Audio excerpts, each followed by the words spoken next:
Interval পর্যন্ত মনে হচ্ছিল এটা হয়তো এই বছরের সেরা রোমান্টিক ড্রামা মুভি হয়ে যাবে, কিন্তু হঠাৎ হল ছেড়ে সবাই বেরিয়ে যাওয়ার মতো অবস্থা। কিন্তু কেন? আজ আপনাদের সামনে নিয়ে এসেছি ধানুষ ও কৃতি সেনন অভিনীত 'তেরে ইশক মে' এই মুভির রিভিউ। তো কেমন ছিল এই মুভিটি, চলুন কথা বলি এই বিষয়ে। হ্যালো ভাই ব্রাদার, ওয়েলকাম টু আপনাদের প্রিয় চ্যানেল ফিল্মি বাঙালি। এই মুভিটা মোটেও বাচ্চাদের টাইপ ভালোবাসার গল্প নয়, এটা বেশ ম্যাচিউর টোনে বানানো হয়েছে। এই মুভির প্রধান চরিত্র শঙ্কর, এক কলেজ ছাত্র যার গুরুতর অ্যাঙ্গার ইস্যু আছে। অন্যদিকে একই কলেজে একটি মেয়ে তার থিসিস শেষ করছে এবং সেই থিসিসের বিষয় হলো অ্যাঙ্গার ম্যানেজমেন্ট। ঘটনার চক্রে শঙ্কর প্রেমে পড়ে মেয়েটির। এখান থেকে গল্প আগাতে থাকে সামনের দিকে। শঙ্করের হঠাৎ বদলে যাওয়া, তার একতরফা ভালোবাসা আর সম্পর্কের টানাপোড়েন। প্রথমার্ধে গল্পের বিল্ড আপ একদম ন্যাচারাল আর সুন্দর ছিল। ধানুষ নিজের চরিত্রে দারুণ অভিনয় করেছে। সাইড ক্যারেক্টারে প্রকাশ রাজ যে লেভেলের অভিনয় করছে, কিছু দৃশ্যে চোখে পানি চলে আসে। গান, ব্যাকগ্রাউন্ড মিউজিক সব ছিল অসাধারণ, কারণ মাস্টার এআর রহমান তো আছেন।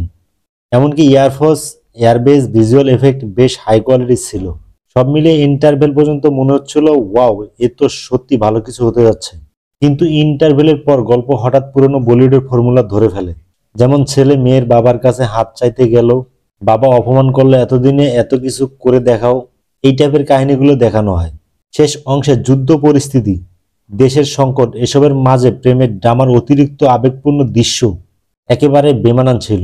থিয়েটার থেকে লোকজন বের হতে হতে বলছিল, এত ভালো চলছিল, শেষটা এরকম করার কি দরকার ছিল। এই মুভিতে আমার যেসব বিষয়গুলো ভালো লেগেছে, ফার্স্ট হাফ ছিল অসাধারণ। ধানুষ ও কৃতি সেননের অভিনয় ছিল অসাধারণ। প্রকাশ রাজের আবেগী মুহূর্ত, এআর রহমানের গান ও BGM, visual quality, family friendly content, যেসব বিষয় খারাপ লেগেছে আমার। দ্বিতীয়ার্ধে পুরনো স্টাইলের গল্প, আনরিয়েলিস্টিক ক্লাইম্যাক্স, ধানুষের হিন্দি উচ্চারণ অনেক জায়গায় অস্পষ্ট ছিল, কিছু বোঝা যায় না। এই মুভিটা পোটেনশিয়াল ছিল বিশাল। ইন্টারভেল পর্যন্ত দারুণ, কিন্তু শেষের ইমোশনাল ওভারডোজ মুভিটাকে পেছনে টেনে নিয়ে যায়। তবুও একবার দেখা যায়, পরিবার নিয়েও দেখা যাবে। এই ছিল আজকের রিভিউ। আপনারা কি মুভিটা দেখছেন, কেমন লেগেছে কমেন্ট করে জানাতে ভুলবেন না।